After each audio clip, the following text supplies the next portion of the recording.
Hello, I chose my article on benefits of music training for perception of emotional speech prosody in deaf children with cochlear implants. The research question was whether music training can improve hearing in children who are deaf and use cochlear implants to hear. The researchers hypothesized that music training would have direct benefits on tasks that are difficult for children with cochlear implants, including music perception and discrimination of emotion in speech.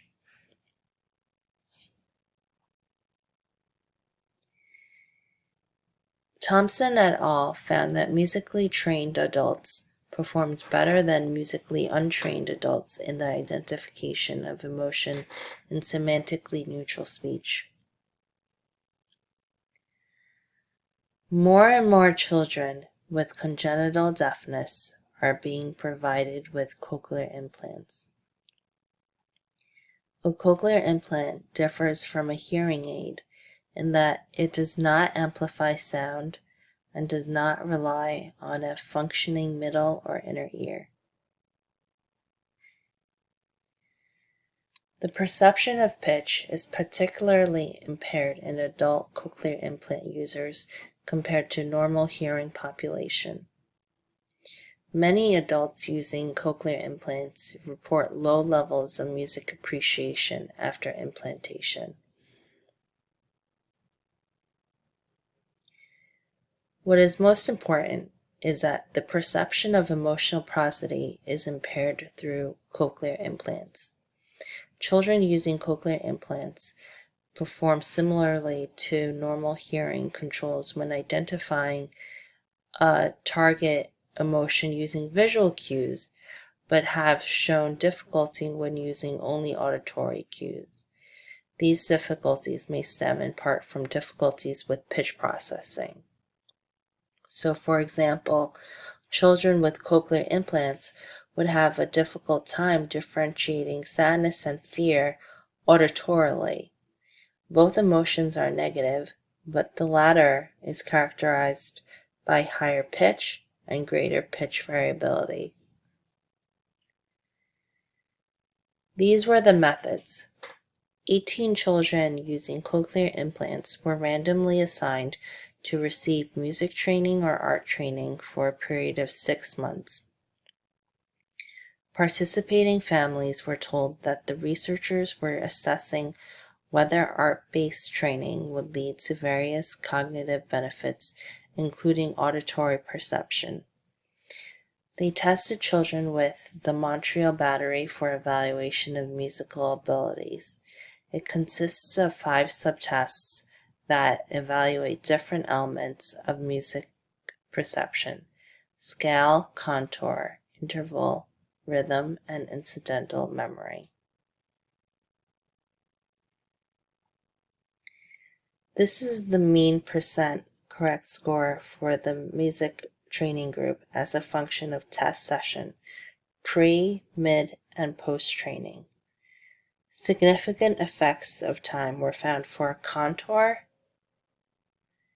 rhythm, and memory.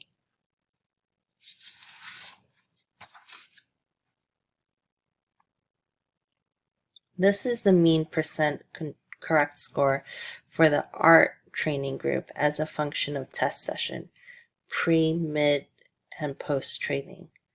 No significant effects of time were found. This is the mean percent correct scores for the music and art training groups for emotional prosody perception with audio-only presentation as a function of test session, pre, mid, and post-training. And as you can see here, there is a significant difference between pre and post and mid and post. So these are improvements made after music training.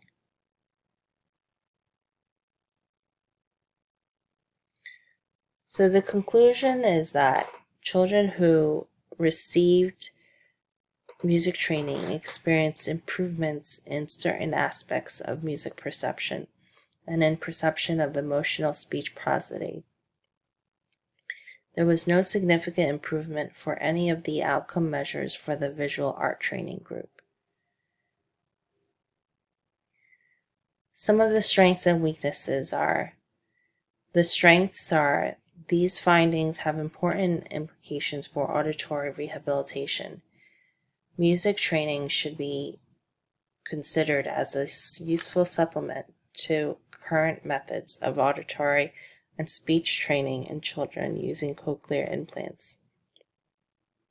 The weakness is that the researchers encouraged students to practice twice a week, but did not track the amount of at-home practicing that took place in either the music and art group.